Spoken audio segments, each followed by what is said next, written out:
So adding fractions, so if we have like 2/3 plus 3/4, that'll give us over 1. Okay, so I'm going to add this just like a regular fraction. Hi, I'm Sarah.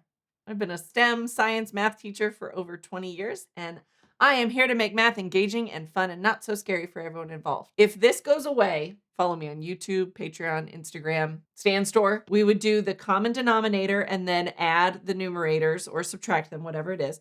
But we can also use that shortcut of crisscross applesauce where we multiply 2 times 4, which is 8, 3 times 3, which is 9.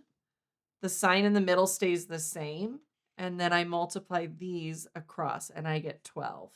So when I add that together, I get 8 plus 9 is 17. So 17 over 12. Okay, so that's an improper fraction, right? Because it's top heavy. So that means if it's top heavy, that means that the top number, the numerator, is bigger than the denominator. So now I look at, well, how many times can the denominator go into the numerator? So with 12 going into 17, it can go in 1 time. So that becomes the big number is 1.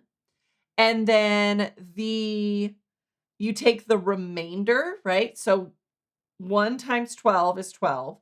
17 minus 12 is 5. And then the denominator stays the same. Now, to go the other way, right, to go from a mixed number into an improper fraction, I would take the big number and I would multiply it by the denominator. So 1 times 12 is 12. Then add the 5 and I would get 17 over 12. That's mathed up.